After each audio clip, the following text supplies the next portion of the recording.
Welcome back to Vitality Zone videos. In the last video, we talked about keystone linchpin attitudes. Now, I had not heard that phrase. I thought keystone was a ski slope.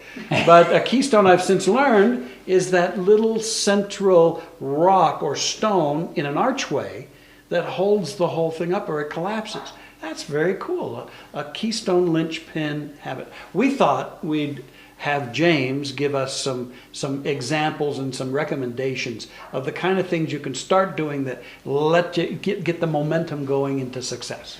I love that, Dr. Roger. And that great visual of the archway, I think, is such a powerful thing because it really holds the whole thing together architecturally. And you kind of think of your life and your lifestyle almost like a blueprint.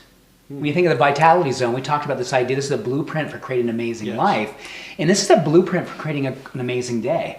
And when you have the one good thing, and interesting enough, we talk a lot about this in a lot of the classes that we do at Science of Mind and Mile High Church. And one of them is this whole idea of neurochemistry. And one of them being something called dopamine. And dopamine is a powerful brain chemical that is created through movement, and amongst other things too, but movement being a big one. So first thing in the morning, when you wake up, and if you can do the one good thing, such as taking a walk, knocking out a couple of jumping jacks, just doing something that gets the blood moving, that can be a linchpin keystone habit that literally allows the rest of the architecture of the day to happen. But you know, Roger, let's say if something happens where that stone falls out.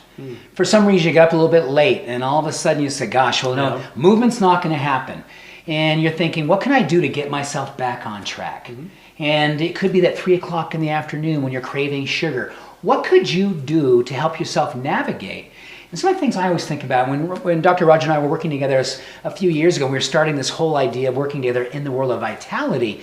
Erica, Deb, and I, and Roger were talking about this idea of having the right foods. So one of the things you can do to give yourself a favor is have a pantry purge. If you know there are certain foods in your living room, in your stash in the corner of the room, or in your refrigerator, in your pantry, do yourself a favor and remove those. Give yourself permission to not be surrounded by things that are tempting or could trip you up or sabotage your goodness, because you're going to be in that susceptible moment every now and then. Oh yeah, I run into that too. If it's there, I may eat it. And you know, another thing I've found is even if something shows up, and you know, in my line of work, sometimes I'll get a call I've got to take, and somebody's in distress, and I'm supposed to be on the treadmill at that time.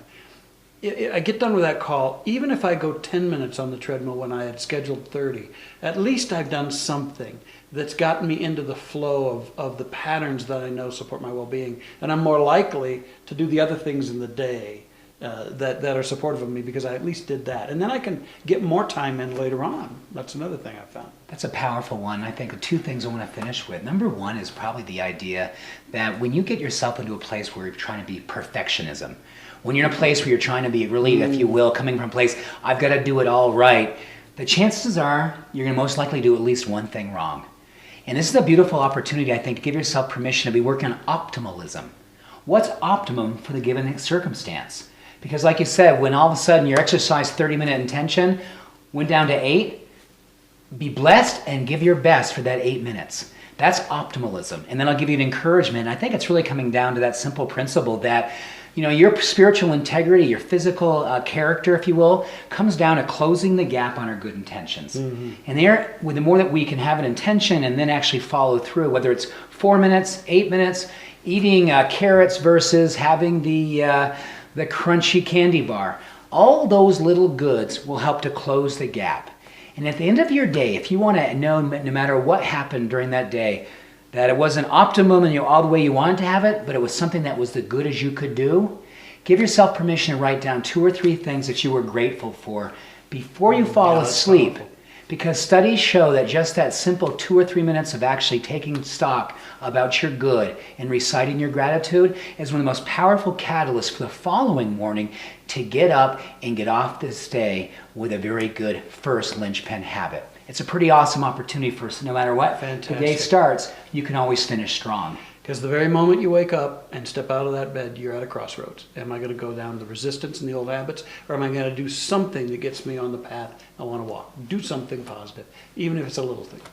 Absolutely. Your vitality zone is for you to create every single day, and you're always one moment away from falling in love with the idea of your self-care. Make it happen now. Many blessings.